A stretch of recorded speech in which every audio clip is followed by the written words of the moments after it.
Quando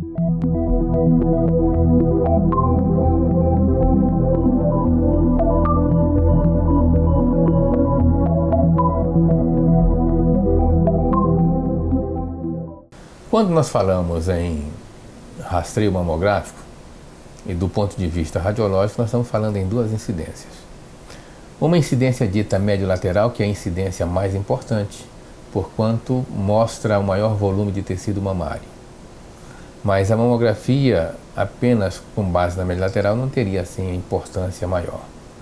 É necessário que façamos duas incidências. Isso significa que com essas duas incidências nós teremos uma cobertura bem ampla de toda a mama, tanto no sentido médio-lateral, quanto a incidência no sentido crânio-caudal. São essas duas incidências básicas. Cada uma, em cada mama, é feita essas duas incidências. Completadas essas duas incidências, nós estamos então prontos para a leitura.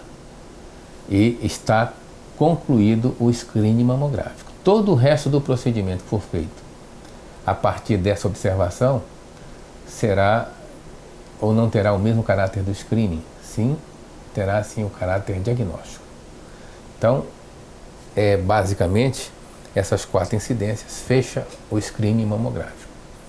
Essas incidências são de fácil realização e a interpretação fica por conta do radiologista, que deverá analisar essas mamografias. E as mamografias têm diversas características e os nódulos podem se apresentar também sob vários aspectos. Nós, quando analisamos uma mamografia, vamos ter que reparar em alguns aspectos importantes. Um aspecto do ponto de vista técnico, se a penetração, a qualidade da imagem está boa, se o posicionamento está correto. E também analisar a quantidade, a relação entre o parênquima fibroglandular e o tecido gorduroso. Qual a importância disso? A importância é que quando a radiografia é muito bem colhida, muito bem realizada, você tem chance de ver melhor e ver uma quantidade de tecido melhor. Desse modo, nós podemos diagnosticar melhor quando a radiografia é tecnicamente bem realizada.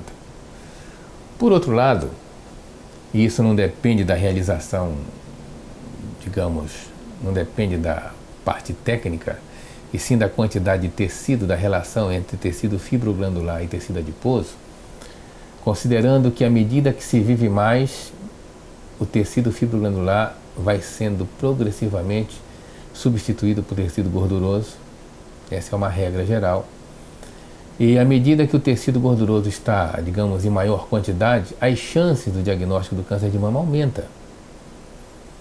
E à medida que a quantidade de tecido fibroglandular representa, digamos, o maior universo de toda a mama, as chances de diagnóstico do câncer diminuem.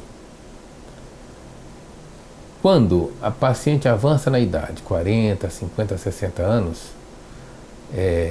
essa evolução faz com que o parênquima fibroglandular vai reduzindo. E o tecido gorduroso, portanto, vai, digamos assim, representando a maior fração de tecido que existe na mama. Nessas circunstâncias, o câncer torna-se mais evidente. É diferente quando a prevalência do tecido fibroglandular. Nós devemos relatar esse aspecto e dizer se é prevalência do tecido adiposo, existem termos específicos para esse relato.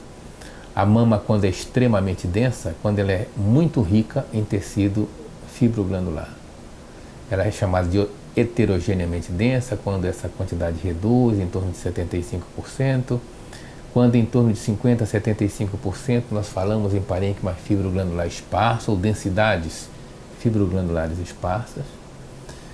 E entre 50 e 25 ou abaixo, muito baixo, quando já praticamente existe somente ou uma pequena quantidade de tecido fibroglandular, nós denominamos que a mama é quase inteiramente lipossubstituída.